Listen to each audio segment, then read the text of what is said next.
Garde à vous.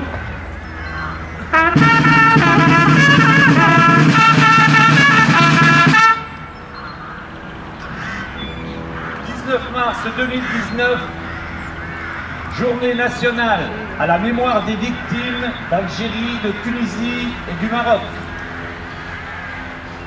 Le 19 mars 1962, à midi, prenait officiellement effet un cessez-le-feu qui mettait fin à 8 années de la guerre d'Algérie. La veille, le gouvernement français avait cédé au gouvernement provisoire algérien tous ses pouvoirs sur l'Algérie et le Sahara. Alors qu'en ce 19 mars 2019, très peu de médias ont fait état de cette journée nationale, nous voici, mesdames et messieurs, réunis pour rendre hommage, refuser l'oubli, partager un temps de souvenir. Pour les porte-drapeaux, repos. Message de Geneviève Darrieussecq, secrétaire d'État auprès de la ministre des Armées. Se souvenir, se recueillir, rendre hommage, faire mémoire. Tel est le sens de la journée nationale du 19 mars. Telles sont les raisons pour lesquelles les Français se rassemblent aujourd'hui. Nous nous souvenons de la guerre d'Algérie et des combats en Tunisie et au Maroc, de la souffrance, des drames qui ont endeuillé de part et d'autre la Méditerranée. Nous nous recueillons en mémoire des victimes militaires. Ils étaient appelés et rappelés du contingent, militaires de carrière, forces de l'ordre, de métropole ou d'Afrique du Nord. Ils étaient aussi membres des forces supplétives et assimilées. Tous ont fait leur devoir avec courage et dévouement. Nous nous recueillons également en mémoire des victimes civiles, hommes, femmes et familles de toutes origines et de toutes confessions. Le 19 mars 1962, c'est la fin tant attendue des combats. C'est la promesse d'un retour dans leur foyer pour des milliers de soldats français. Près de 2 millions d'appelés et de rappelés ont servi en Afrique du Nord pendant 18, 28 ou même 30 mois. Étudiants, jeunes cadres, ouvriers, paysans, employés, ils venaient de toutes les strates de la société française. Aucun d'entre eux n'a oublié. Ceux qui en sont revenus sont souvent restés marqués par ce qu'ils ont vu, par ce qu'ils ont vécu, par la spirale dramatique de la guerre d'Algérie. Ces événements ont profondément bouleversé notre pays et notre société. Nous en sommes les héritiers aujourd'hui. Certes, la mémoire de la guerre d'Algérie est plurielle et complexe. Certes, elle est parfois encore brûlante, mais elle est une part de notre identité commune. En la considérant avec vérité, nous y trouverons des leçons d'espérance ainsi que des appels à la paix et à la tolérance. Voilà pourquoi il est essentiel que nous continuions à apporter à nos enfants, aux jeunes générations, des clés de compréhension. Voilà pourquoi il faut continuer inlassablement à témoigner, à expliquer, à faire savoir. Voilà pourquoi nous nous réunissons aujourd'hui. La parole à présent est à Jean-Gilbert Lastenay, un des membres fondateurs de la FNACA de l'ex-canton de Châtillon-sur-Seine, un homme pivot qui, tout au long de dizaines d'années, a su faire vivre ce texte que je viens de vous lire de la part du ministre, de la ministre, comme on voudra, et qui va, au nom de la FNACA, délivrer le message traditionnel en ce 19 mars.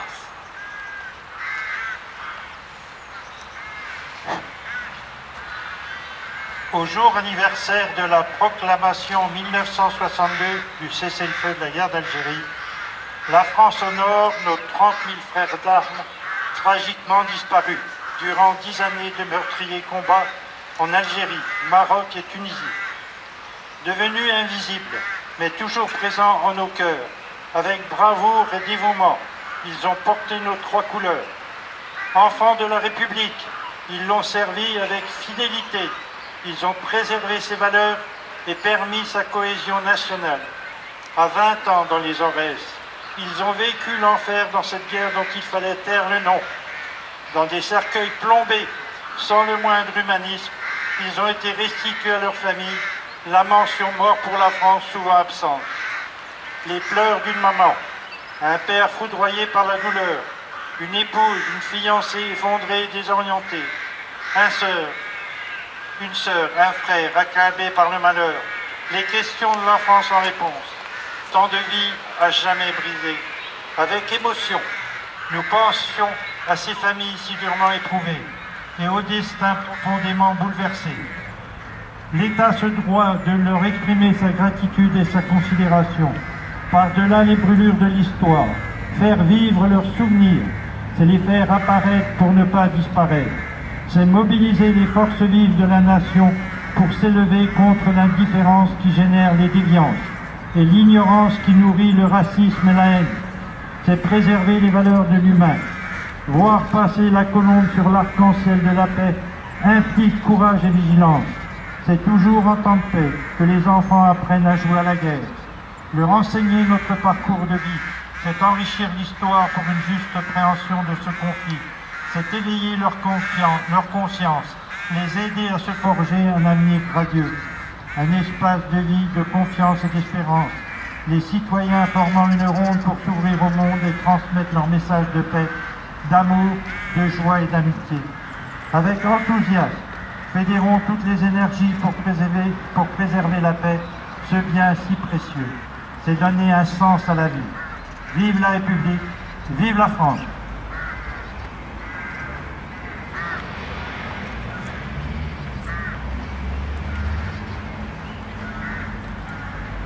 Nous allons procéder maintenant à des remises de décoration pour les porte-drapeaux. Carabou.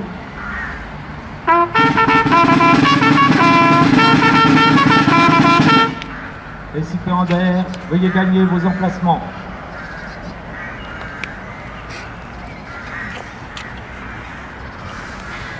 La remise de décoration sera faite par le chef de bataillon Saget, délégué départemental de l'Ordre national du mérite. Ouvrez le banc.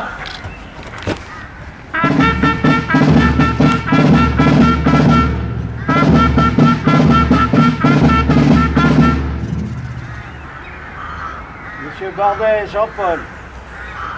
Jean-Claude, pardonnez-moi. Au nom de la ministre des Armées, nous vous décorons de la croix combattant.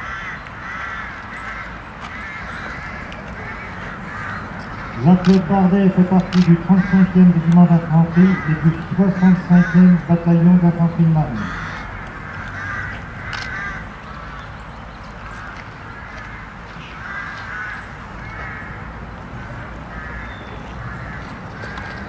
Monsieur Thériault Jean-Claude, au nom de Madame la ministre des Armées, nous vous décorons de la croix du combattant. Jean-Claude Thérillon fait partie du 4e bataillon de chasseurs à pied.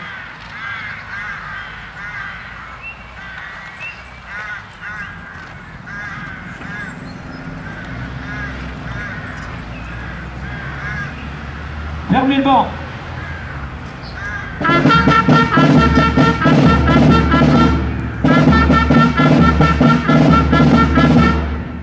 Veuillez regagner vos emplacements.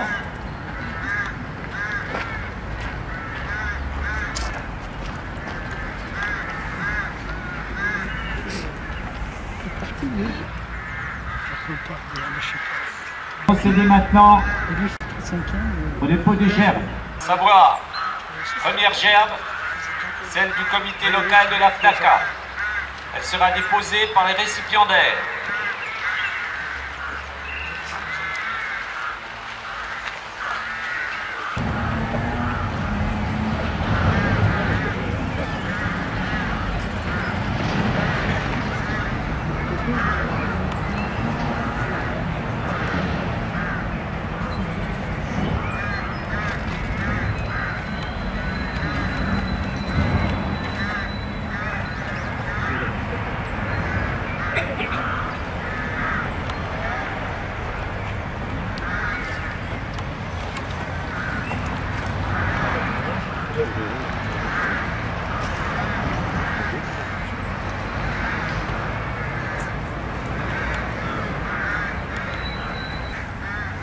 La seconde gerbe sera déposée par Gilles Suriret, le président du Souvenir français pour le Châtillonnais.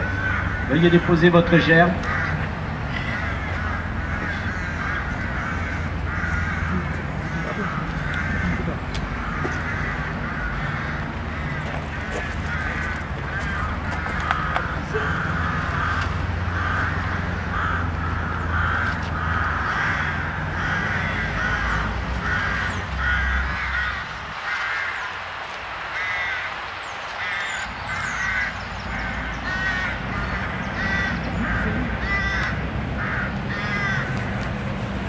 Enfin, la gerbe de la ville de Châtillon-sur-Seine.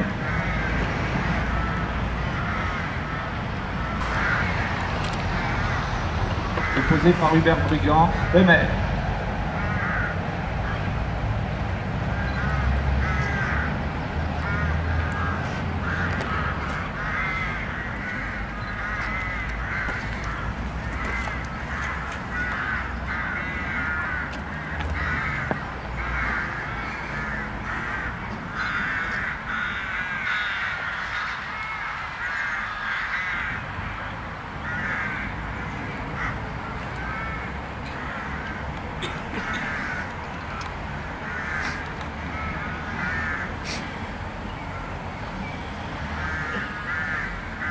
À la mémoire des 2500 tués parmi les soldats français, à la mémoire des 2000 légionnaires morts au combat, à la mémoire d'un millier de disparus, à la mémoire des 1300 soldats morts des suites de blessures, je vous demande, mesdames et messieurs, de respecter une profonde minute de silence.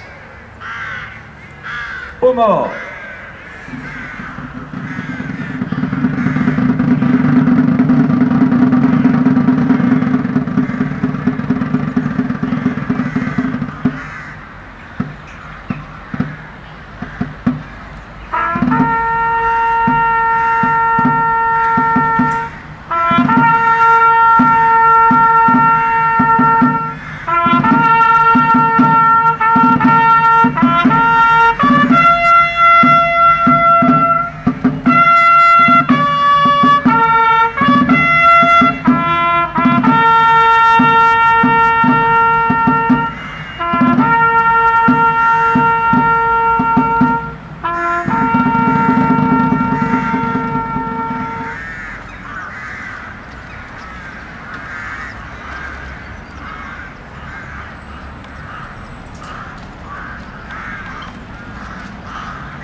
J'invite maintenant Monsieur le maire et les chefs des délégations officielles à venir saluer les porte-drapeaux.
Voilà, mesdames et messieurs, c'est ainsi que se termine cette très belle cérémonie du 19 mars. Je vous remercie pour votre présence, je remercie les différents participants pour la qualité justement de cette prestation. Et nous allons repartir bien sûr en défilé jusqu'à la mairie où sera servi le vin d'honneur. Les porte-drapeaux, garde à vous!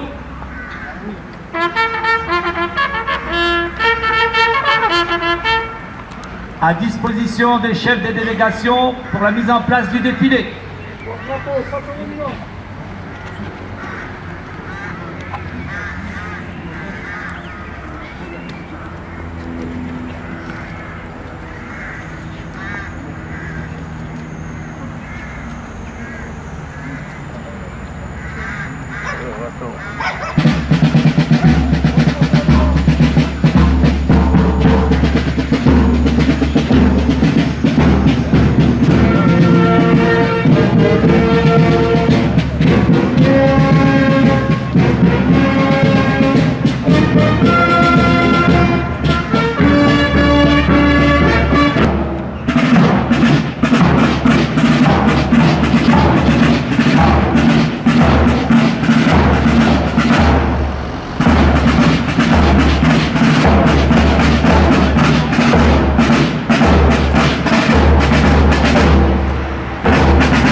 en a qui vont se payer 8 jours.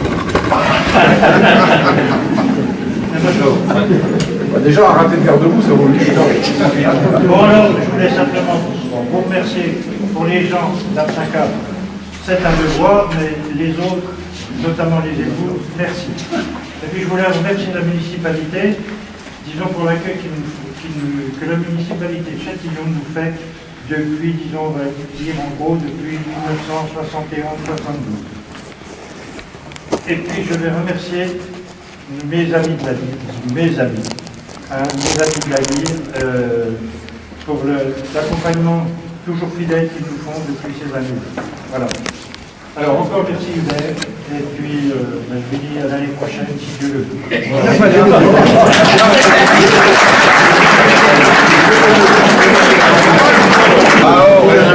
Alors je vais simplement compléter ce que vient de dire Jean Astenet. Je vous remercie à mon tour non seulement les membres de la FNACA, mais aussi bien sûr nos amis de la Lyre et puis aussi les porte-drapeaux. Bien sûr féliciter les deux Jean-Claude récipiendaires.